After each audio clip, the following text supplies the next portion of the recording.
I mean, folks, we're here. This is session 0 of Descent into Avernus.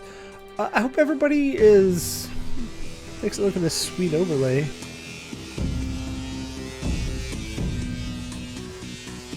Chris made it. Overlay. So. I did not. Chris made it. Who do we blame now? No, it's gonna be fun. So we got this. We got a battle overlay. We're ready to rock and roll. But before we get into anything really exciting, there's a couple things that we got to go over. So this is a Roll20 sponsored game. If you haven't yet, this is pretty much every game that we play on. Even the Star Wars 5e that we play on is on Roll20. It is great, and they're always improving. So there's always room for improvement, but overall, it's what I've been playing for the past 5 years, and I love it. So anyways, so this is how we roll20. Be sure to go check it out. I mean, there's like 80 billion users, I think. How many million was it, Chris? There are over 5 million users. 5 million. And roll20.net. Just roll20.net. This is how we roll. Yep. We're also sponsored by Skull Splitter Dice. If you are in the need of some new dice, everybody has some math rocks that they need. They're coming out with new stuff every single week. You can get these hot subscription packs where they send it to you weekly. I mean, who doesn't need a room full of dice? No one I want to talk to. Looking at Right. Yeah, exactly. Thanks, Wolf. No one They're I from want to the talk devil. to. Oh, you don't own at least one D20? I gotta go. Yeah. That's my pickup line. How many D20s you got? Right. None. Get out. Bah! Kidding. I'm married. If you want to go over to Skull Splitter Dice, go ahead and use promo code FeatherFall and get 10% off that order. Also, Found Familiar Coffee. You can go to foundfamiliar.com/featherfall. Get 10% off that order. We all need coffee in these harrowing times. I think we're past trying and we're into harrowing. If you are ordering those for Christmas, please get them in soon because they have seen a huge surplus of orders and they ask for a couple weeks. So please get that in now if you are going to order for friends or family or just get yourself a Christmas present. Foundfamiliar.com/featherfall, 10% off that order. So those are our sponsors. Schedule real quick. So this will be replacing our Wildmount game that just wrapped up. If you haven't seen it, the finale's up on YouTube. Go check out FeatherFall YouTube. But that's all Had me done. on the edge of my seat the whole time. Heck yeah. And then we're here every Wednesday. We may be talking about that. It might be every other Wednesday. Communication error, but we'll get it figured out. And then every other Saturday, we are playing the Gateway Wars with our own Harvey Barrel. And every other Sunday, this Sunday, will be Curse of Strahd. We are a session away from Strahd's Castle. It's close, man. The crescendo is about to start, Yeah. and as Cranky said, we will be on the edge of our seats. And then every other Monday will be Star Wars. So this last Monday was Star Wars, so it's a week away, where the party, they don't really know what they want to do. So they had an opportunity to work for the Hutts. They decided that's a bad idea. Now they're in serious shit with the Imperials, and their only out is the Rebel Alliance. So come check us out for every other Monday for that. We do some pop-up streams, so if you want to come banter with us about Tasha's Cauldron of Everything, it was our last topic. We did the character origins, and we just we took some fan requests or some Twitch chat requests to look at other stuff and talk about it. So it's a good time. Join our Discord. Use the / Discord in chat for that, and come hang out with us. We're like the meme emporium of the internet, I think. So we I think I'm guilty of that. I think there's 3 I'd just have for posted memes. 1 or 2 of those Yeah. memes. yeah, 1 or 2, just 1 or 2. But yeah, come hang out with us in Discord. We're chatting all the time. I think that's all. So we are, again, we said this at the start, but we're here for session 0 of Descent into Avernus. So the first thing we're going to do, you guys see some new faces. We're going to go around the table and let everybody introduce themselves, not the players yet. So just introduce you, who you are, and how people can come find you if you want to be found. If not, just who you are. What brought you here. So we'll start Let's start with Chris. No, I'm just kidding. We're gonna skip Chris and I because everybody knows who we are. Nobody cares about us. We're gonna start with Who are you? Yeah, who are you guys again? the very own Robo. Oh, You've me. probably seen Robo in the chat. He's the Robo Raygun. He has been promoted to moderator status, and he's first in order on the screen. Yeah. My name is Robo online. I go by he/him. I don't really do anything, but it's Robo Raygun on all social medias if you want to find me. But I primarily just stream here, or I'm with these guys, so that's about it. I don't have anything else. Heck yeah. And Wolf. Wolfskin75. I'm on the FeatherFall Discord channel. On Discord, I'm Wolfskin. Pretty much every social media, I am Wolfskin75. I'm mostly found on FeatherFall's Discord, causing trouble. No, I don't cause trouble. And every once in a while, I'll actually get into something, and then it's Wolfskin75. So there you go. Yeah, what he gets into is cookie jar. Gets his hand slapped. Anyways, next on our list. That's why I don't have any cookies. Next on our list is Cranky Old Mage. That's right. I am Cranky Old Mage. You can find me on Twitter at Cranky Old Mage. I'm also frequently in the Discord under the same name, and that's it for me. Roll for laughter. Oh yes. Well, that was Con's job. He's the main Okay, man. we'll save it. We'll save it. Last but not least, the very own, the one and only, I think. Let's see, it's down here. Con. Me! Yeah, What's up, yeah. everybody? I am Confounded. On Twitter, I am the Confounded.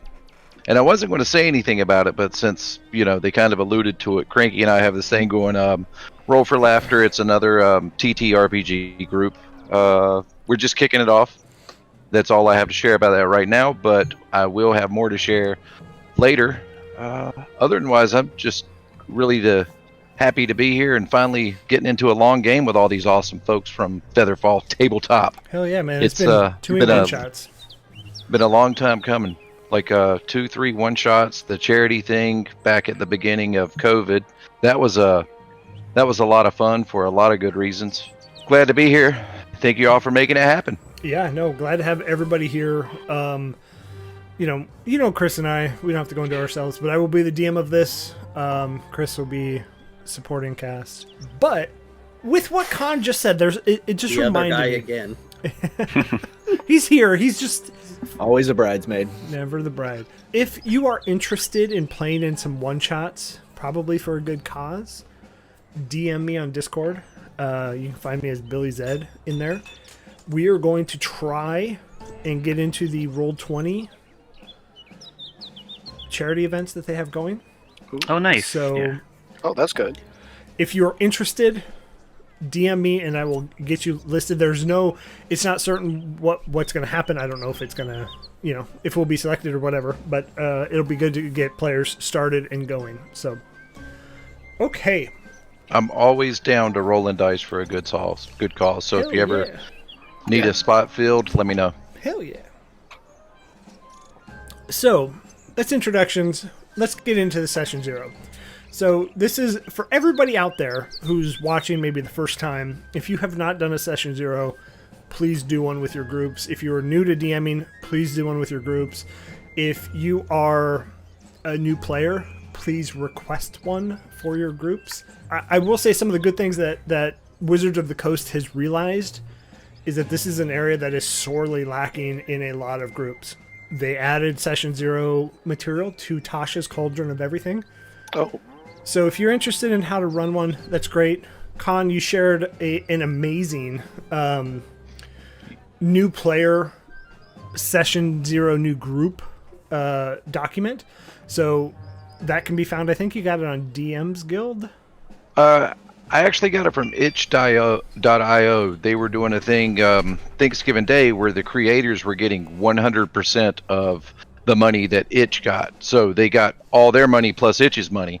So I got it there, but it is available on DM's Guild also, I found the other day. Nice. But yeah, it is a quick, it's like a one shot, but for new groups.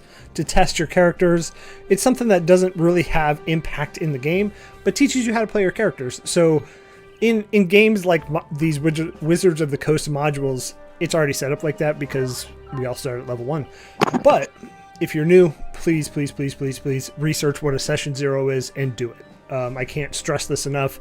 It really gives you the expectations you need before you get halfway into a campaign and you're like, I'm really not having a good time. This isn't for me. Okay, so our session 0s, we run it a little bit differently. We've done this a few times. We're going to get to know the characters a little bit. So I think everybody here is an experienced player, so we don't have to go over what D&D is. But everybody here is played a few times and understands the game. So we're going to just go ahead and skip what D&D is and go directly into the character choices. So we're going to go reverse order of what we just did for introductions. And we're going to ask you, tell me about your characters' backgrounds and beginnings. So we're going to start with Khan. Khan, tell me a little bit about No Pain. Oh, I love being put on the spot. It's awesome. You're the guinea pig. Basically, No Pain is a kind of a loner. I wouldn't say there was really a whole lot of troubled past, but it's a past.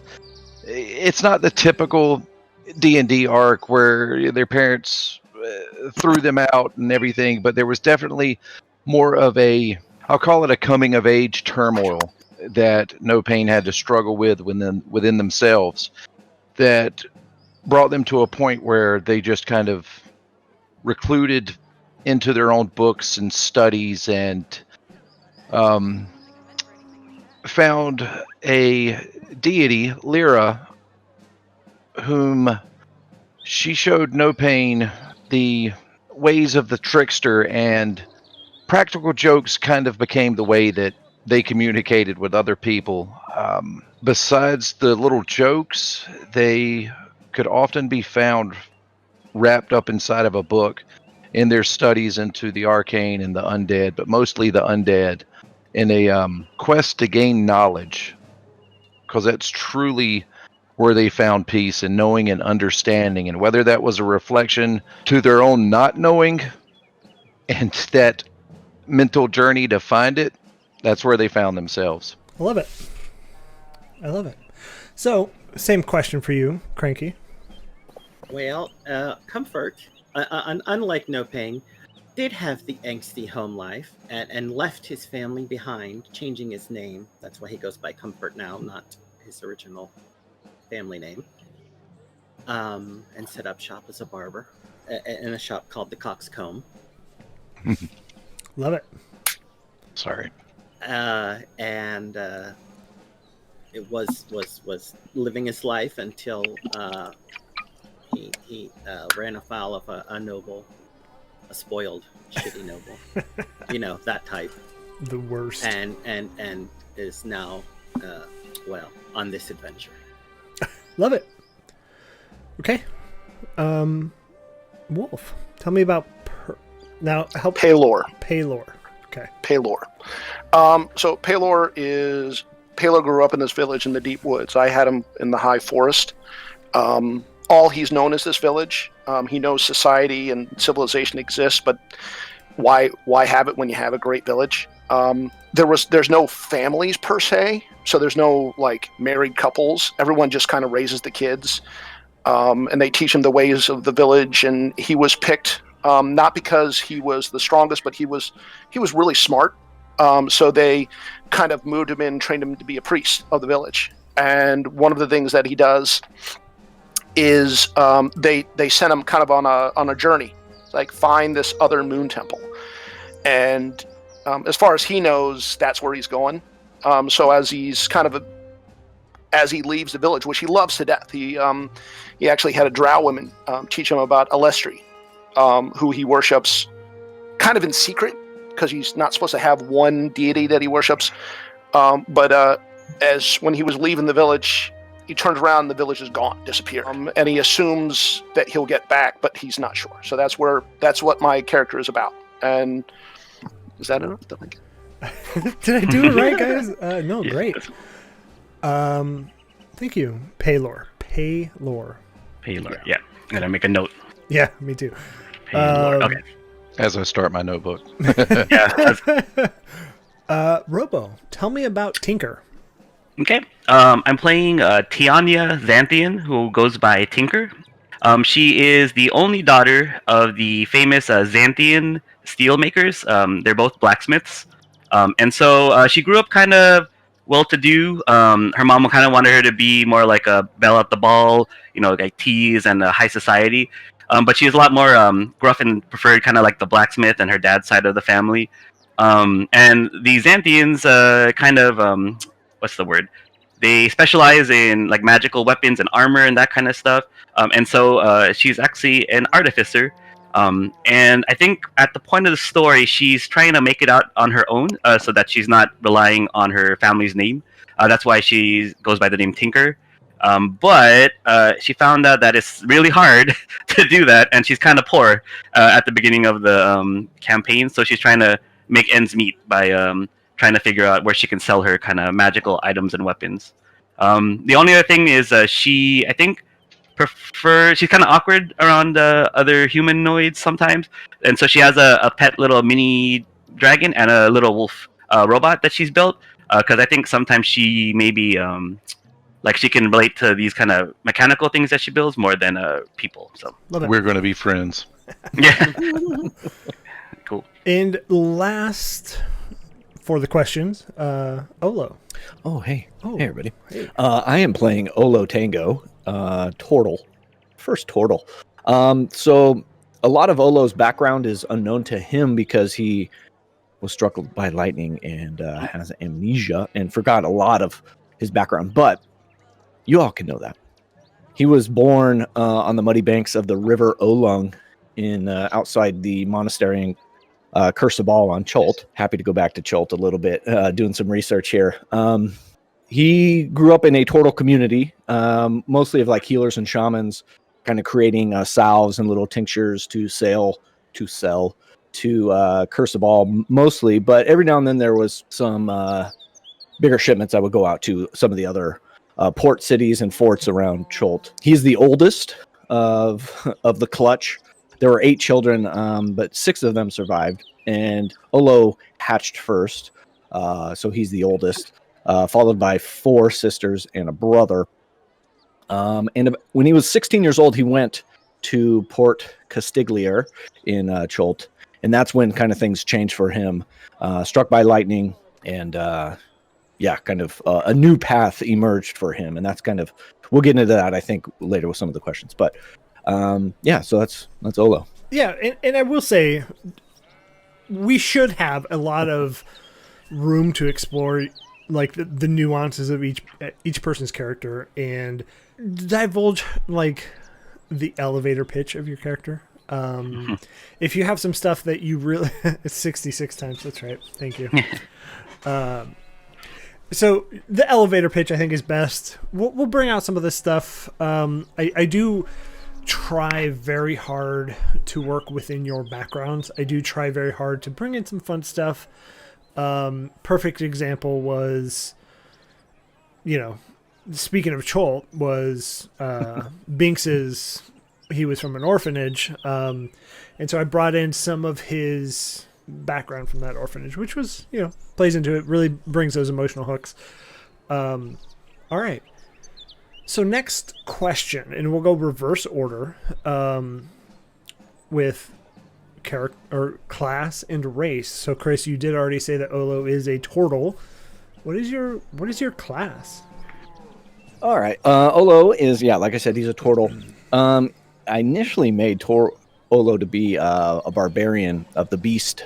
I can't remember what it's called, but it came out in Tasha's Cauldron, the beast. But I just, looking through it, I just wasn't feeling it. So last minute change, Olo is a rune knight, a fighter, subclass rune knight. So I played a rune knight in a one shot, but we were level 1, so you weren't actually in the so you're just into the subclass yet. So yeah. So rune knight, and Tasha's came out at the right time because all the updated Unearthed Arcana is in there. So excited to see what I can do there. I think the play tested Unearthed Arcana is in there. Is better to say. Sure. they didn't update too much, except they nerfed Cranky. I know. A little bit. Yeah. Sorry, Cranky. Yeah. Well, Cranky's OP anyway. He needs nerfing. As long as he's Yeah, got he got- Fireball, we're good to go. Yeah, he Yep. got brought down to our level. That's Mhm. Fireball, yeah. All right, so next, Robo. Oh, me? Yeah. Okay. Tinker is actually, well, technically for the story, she's a blacksmith, but I made it so that her parents are both human, and her mom did the magical side, kind of like in the enchanting, and her dad's kind of the more quiet blacksmith in the forge. And so I'm playing officially an artificer, and yeah, she's human, and yeah, I think I'm gonna go towards battlesmith. I have to pick at 3, so there's time. But I like it too because it kind of feels like as she's leveling up, she's gonna get better and better, and then at level 3, she's a battlesmith.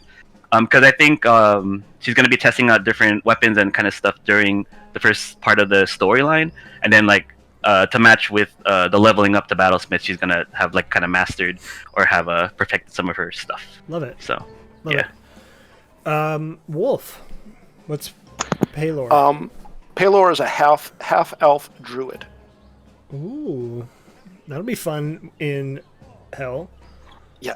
Oh yeah. So, as I've said, I'm stepping away from my comfort zone. So this is my first. And we More will be magic there with character. you the entire way. I will hold your hand through this endeavor. Thank you. Cranky. Well, as you can tell by the horns, I'm playing a gnome. Horny no. Horny gnome. Ooh, I'm writing that down. Horny. Oh my god. Oh no. What did I do? No. I'm playing a tiefling. Comfort is a tiefling. Sorcerer, aberrant mind sorcerer, new in Natasha's. So a lot of psychic type spells as I level, Love it. and I already have an ability to connect with someone's mind and speak with them telepathically. And Con. Mostly, I do that to harass Nopi. Oh, that's true. He's not wrong. That's true. Con. Tiefling cleric of the trickster domain. Ooh, that'll be fun. So, Mm-hmm. quite the array of people. Also, Fleshmith. I know how to play a druid. The Wildfire know, Druid I've watched. is not a druid. It is a burn you to the ground spellcaster. Yeah. And Dangerous, F.A. Dangerous, thanks for the follow. Appreciate it. Okay. Cantrip candles. Oh, that's hot. Not sponsored. No. Not a sponsor. We're going to skip the next one because I think just in the time that we're at, we don't want to talk politics anymore. So we're going to skip the next one, and we're going to go reverse order again. So starting with Wolf, unless somebody really, really wants to answer it. I had a pretty good. All right, okay. I spent some time on that question, and it explains a little bit. Okay. So I will. Yes, if you have a really in-depth answer and you spend time on it, I don't want to take that away. So yeah, I'll let you go. Go ahead, Chris. Yeah. So the question is, what are your political or religious views? I don't have any. That was it. No, I'm joking. So not knowing my beginnings and kind of Tortle life, I was not, from what I can remember, I was not raised by Tortle. So I had some different, kind of avenues of information coming at me. I got into giant language and lore, so I have a mild understanding and liking to Anum, the Allfather. He's the greater god of magic, fertility, and learning, philosophy of the giant persuasion there. So it's kind of different for a Tortle, but I do have, when I was hit by lightning, I do have, and I think this led me to studying giant, was I have runes that line the outside of my shell that are in that. giant, and I could not read them, so I studied and then kind of took a liking to. So religious views would be Anum the Allfather. No real political views, but I didn't have this as a question for you all. What color is your bandana, Olo? No. he wears a lot of like darker blues. He's a Leonardo. So he's a Leonardo. Yeah, I'm Leonardo, just you'd say. You could say. I'm kidding. Okay, so the next question that we have prepped, that will go reverse order, starting with Con. Describe No Pain's childhood. And again, I want it to be as much or as little as you want to share with the party and with the audience, because some secrecy is also good. Oh yeah, no, they're secrets. It was very much not their own. It was a lot of pressure from the parents to do certain things, be a certain way. A lot of potential that was tried to be lived through vicariously by others, which drove No Pain into their own little world, their own little shell, where they found themselves in books and studies and religion. Nice. Love it. Cranky. Comfort would describe his childhood as miserable. It was full of responsibility and duty and learning how to be proper and behave, and also being a bit of an outsider because of a family secret. He's the only tiefling. His parents and his siblings are human. Dun, dun, dun. So that's why at the earliest opportunity he left. Makes sense. Okay. Wolf. Tell me about Paylor's childhood. As I kind of said earlier, like he grew up in a small village, and the entire village kind of took turns watching the kids, raising the kids, distilling knowledge. He loves it. He doesn't understand why people would want to live in a house when they can live under a tree and just have a blast outside in the woods. The villagers are very accepting, so he's very accepting of people. Like, people come on their own terms. People would come into the village and then they'd be a part of it. But once they decide to leave this life, they can never find their way back to the village, and he knows that. So he was like, why leave? Like, this place is the best. Like, why would you want to leave? And so his childhood, there was always someone there watching out for him. There was always someone there teaching him. Now he has elevated. He's been elevated to a point where now he's kind of like becoming something else. And kind of like he's an older. He's like 25, but he kind of like this kind of been his same life day to day, and now something's changed, and he's not kind of digging it.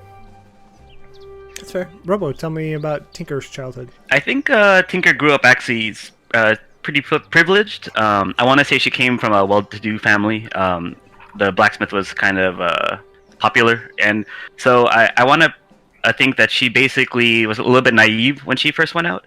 As she said, she grew up with all this stuff, and then she's finally on her own. And it's kind of like how much is this bread? 1 gold? Here's 10 gold. Like, I don't know how this works. But she's not, she's not dumb. But I think being out on her own, and I want to say she's been on her own for a little while, she's coming to terms with the fact that maybe life's not so easy as she thought it might have been, kind of. She definitely was a little bit more pampered, I want to say, growing up. And so it's kind of like she's learning kind of life's lessons now and those things, and kind of put food on the table for herself, because it's really hard to sell stuff in the cities when you don't have a name and nobody knows, kind of, you don't have a reputation, kind of thing. So I think that's how she was growing up. Love it. Mm-hmm. And Olo, I know you kind of touched on a little piece of your backstory, but so early childhood, like, no clue. But late teenage years, after I came to from being knocked out, I was raised by Qualu, a local glassblower in Port Castigliar on Cholt, and he kind of took me in, taught me the trade of glassblowing. So that's what I do to make my living, and that's really how I got to Baldur's Gate, and we'll get into that, I guess. But yeah, he gave me like a life and purpose. So that's kind of where I've been. So it's only been like 6 years. I think I'm 22 years old as a turtle. And so it's only been 6 years kind of making my name in Cholt as this glassblower, selling a lot of trinkets and stuff to the locals and a lot of the Flaming Fist guards that are there and around. But yeah. Nice. Love it. So, okay. I'm not going to explain my childhood. That might be a little weird. It doesn't fit within. All right. So next question, reverse order. So starting with you, Olo. What haunts you? I'm not going in order in Discord either. You're moving it on me. What haunts me? Quaalude's last words to me kind of keep me up at night. As I left Cholt, traveling to Baldur's Gate, he said something to me that was very kind of mystic and kind of out there, and I was like, what the hell are you talking about, old man? He told me when all hope is lost, there will be a birth of a champion, and he said that you're going to be that champion. And the look in his eyes was like he wasn't joking. He maybe seen something in me that I don't quite understand, and kind of imparted those words on me and leaving me, it's like as I was leaving on the ship and not enough time to explain. So I feel like it kind of keeps me up on some nights. But also the runes on my shell, like the giant runes. I don't know why they're there. That'll be fun. So it's like I'm still trying to figure that out. So it's I lay. It doesn't really haunt me, but I lay awake a lot, just trying to connect the pieces and try to figure stuff out. Okay. I hope everybody's typing this so you can all use it against each other. I am typing, actually. I was gonna say.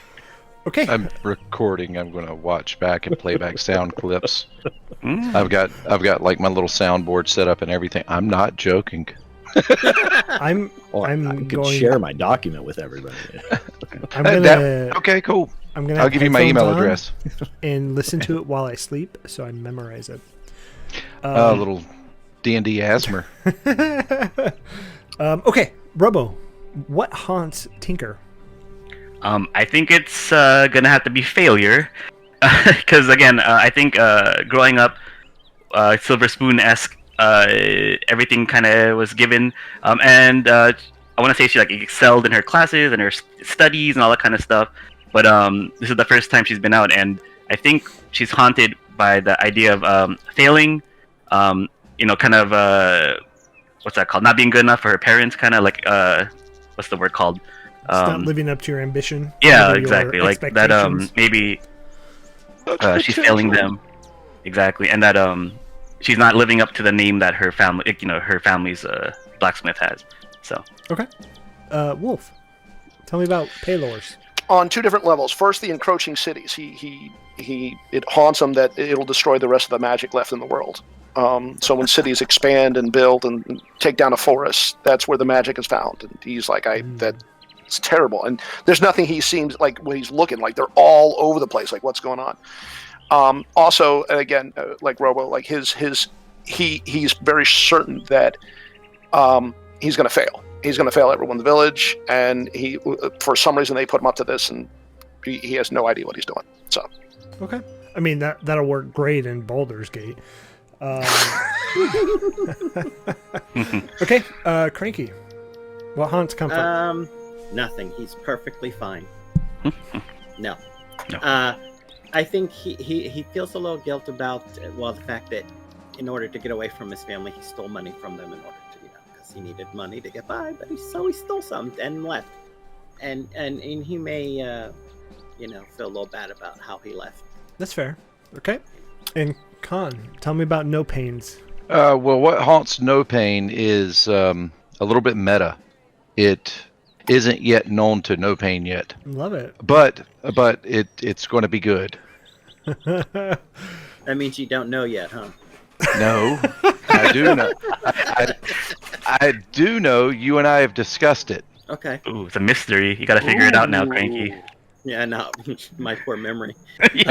No, he's going to. As soon as we're done tonight, he's just going to scroll back through Discord. The conversation. Okay, when did we get in the campaign? Oh. Yeah, that's exactly what's going to happen. So No Pain doesn't yet know what haunts them, but they will. They will. It's the DM styles. No kidding. All right. So Khan, next question is to you. Okay, I'm ready. Who is the most important person in your life, and are they important now? If not, who is that most important person now? It's No Pain's father, Studious. Okay. The struggle is real to find the acceptance. I hear you. Okay. Dig. I think that's plaguing every single person. Yeah, I mean, Happy people don't adventure. It's true. right? No, they're That's true. Or only orphans and sad people. So Right. Okay, Cranky. Same question. I think the most important person that was in his life that he has passed, and I didn't give him a name, but it was the guy, the barber who took in Comfort and taught him how to be a barber. You know, he hired him. He gave him his first job. He says, you know, here's how you cut the hair, and here's how you pop the boil, and Blech. that's what barbers did. You know? I'm not just a stylist. I mean, honey, I'm good, but like, that's not all I do. So, Robo, I think you nailed the name of this team. Orphans and sad Pop people. the boil? No, No, orphans that's and sad people. The orphans and sad people. Bad people. That's the name of this group. Forever, it be known. Orphans and Cheers, sad people. cheers in the rain. I think no pain is more of emo. I think there's some underlying sadness, but it's definitely masked by the Deeper the sadness? the trickster side of it. Yes, it's layers of sadness. That's just sadness masked with I'm the sad, with but I jokes. don't know why. Right. Love it. It's like a whole emo thing going on. It's a definite mood. Masked sadness. Okay. Paylor. The most important person in his life was a drow woman named Jasara Glowich, which is the woman who basically taught him everything he knows about, again, Alestri, and kind of took him as kind of helped him grow up. She has passed due to incredible old age, and now he is completely rudderless. Like, she's gone. He's like, well, that's that. What do we do now? So he's without kind of a compass, so to speak, because this woman was everything to him, absolutely everything to him. So Robo. I think even though she's not gonna admit it, her parents are the most important thing in her life. She plays it like again a teen kind of getting off like a "God, mom, get dead." Like, why are you so like stuffy kind of? But I think in the end she cares about them the most. I think immediately while she's been living, and so I placed her living in Baldur's Gate to help with the story. I think immediately though her two pets. So she has a little dragon named Gizmo, and then a mechanical wolf named Bolt, and I think those two would probably be her companions throughout the whole trip and through her life. And so in a town where she has like no friends, these two kind of robots are her companions. Olo. Olo. You know, like YOLO, but Don't We do got that. it. Don't do that ever again. no, I won't do that again. The most important person in my life, I'd love to say, you know, like my total family, but I have no recollection of who they are. So, an important person is Quaalu. That's kind of holds a big spot in my heart just for, you know, taking me in and teaching me a skill. But We write that lately, down. it's Quaaludes are important to Olo. but most important right now is Liara Portier, who is a Flaming Fist guard, mercenary. While in the port, she kind of took a liking to my work, like my pretty little glass trinkets and things, and so we kind of became fond of each other. Just, you know, we meet up every now and then, and she's really an ear for me to talk to, and I'm kind of excited. Like, that's who I'm traveling with from Cholt to Baldur's Gate with. We've kind of been conscripted Say into that new name work. again? Liara Portier. Okay. Portier. Liarportyr.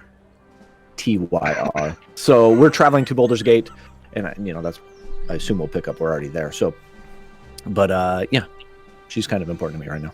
Okay. Last toughest question. What is your favorite color? Do I get to start this one? I think at this point, just whoever wants to, go ahead. I mean, I can start. I have ahead, it do queued it. up. My favorite color. A single color is hard to decide on. Being a glass blower, like I work with many colors, but there is. That's not the question. One single color. I'm getting there. It's being difficult. I said it's hard to decide. But Transparent. here it comes. No. My favorite comes from this obsidian-like sand found on Cholt that would be melted down, and when you would make it into things and kind of like expand it, like change the chemical properties of it, and you put it into a piece of art. It has black and like silver swirls in there, but then it also has this blue that kind of strikes its way through there that just looks like there's so much depth there. So I would say that blue color that only comes out from the changing of the glass itself, or of the sand pieces itself. It's just this deep blue that just goes on and on forever. So that's my favorite color. Single color. I would have to say my answer sucks compared to that.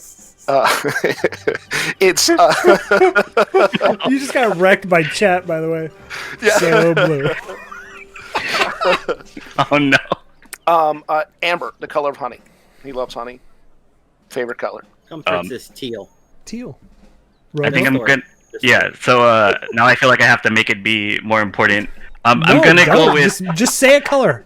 the orange glow of her father's blacksmith's fire that radiates from home. So there, orange is gonna be the color. But it's only when he uses a special kind of wood found in the Right. Hey, I stopped. I stopped. I didn't get into the.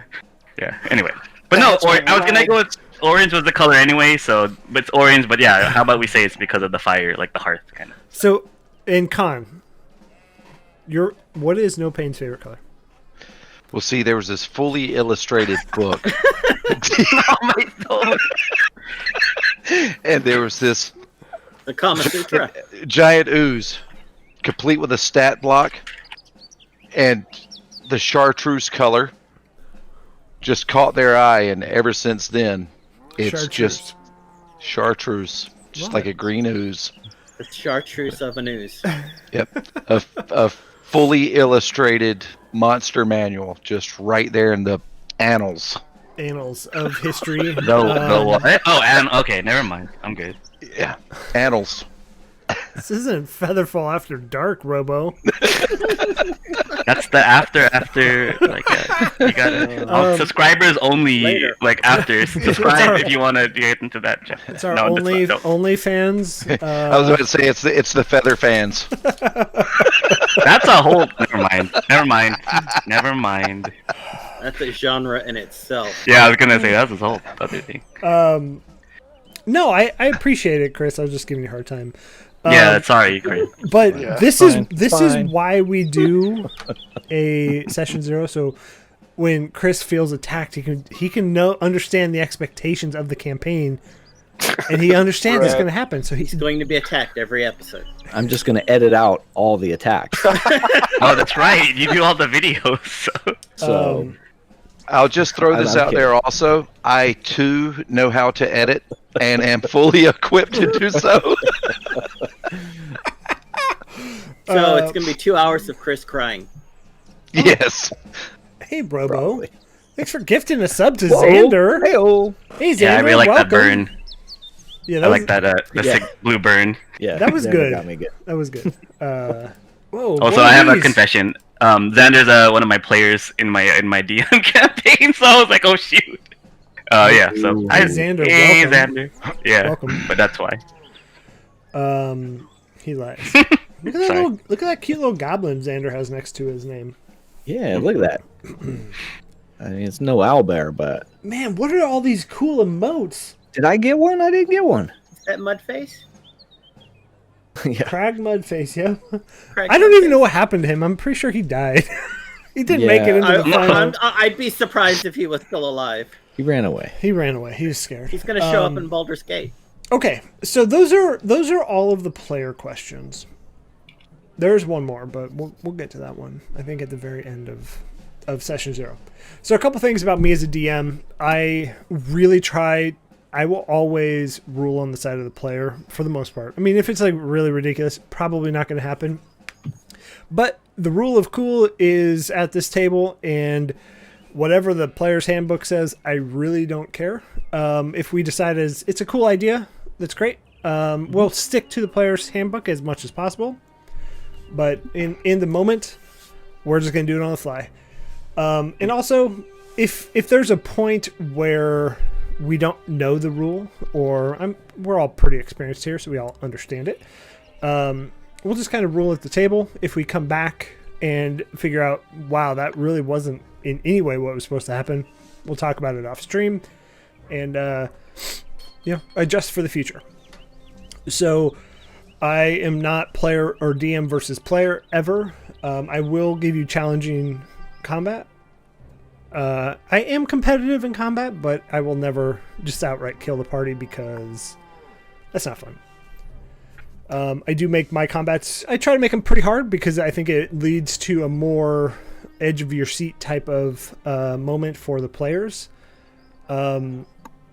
This is obviously being streamed, so if you are a player, we do have a battle map overlay, and it will show the GM view in Roll20. So I do ask that you don't cheat, don't metagame, don't. You can look at it and see it, that's fine, I don't care. Just don't use it to your advantage and, cheat. I will say, metagaming, we had this long diatribe in Discord about it. Flesh, if you're in the chat, I understand what you said. I don't metagame. Which his response would be, if you're not metagaming, you're actively metagaming to not metagame. So, I apologize for bringing that up, by the way. No, no, don't apologize. That was a fun discussion, actually. I will say... I don't know. I didn't have a whole lot of fun reading it later. I was just like, God, can I just get to the memes? I come for the memes and y'all are talking serious. When did this get serious? I don't tolerate metagaming. I'm not gonna kick you out. If it's a problem, we will talk about it. But if you are a character in a different scene or a different area, you do not know what's happening in the other scene. If you start to make choices that you wouldn't do unless you knew the scenarios, that's when I have a problem. I don't have a problem if we're fighting a troll and you use fire instead of whatever, right? It is what it is. We all kind of know the characters. We're all experienced players, so I expect you to have some kind of knowledge, even if you are, metagaming to that extent. Troll upcoming. I was gonna say, are we fighting? I don't know if there's any trolls in hell, so we will find out. Hell trolls? That sounds horrible.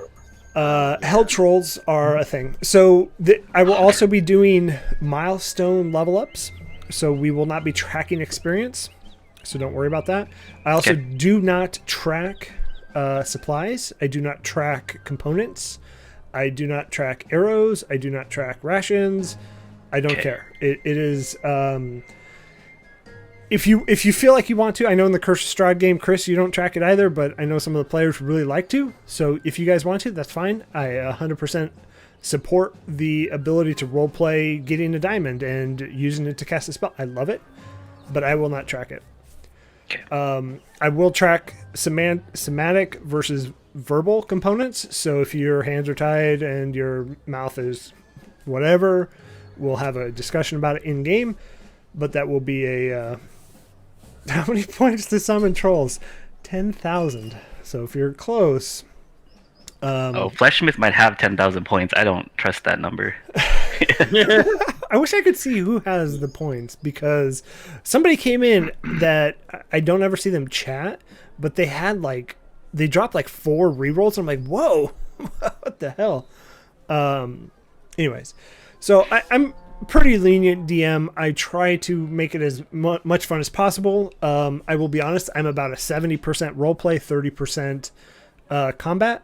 So it'll be about a session of roleplay and then a session of combat is usually how it falls to be.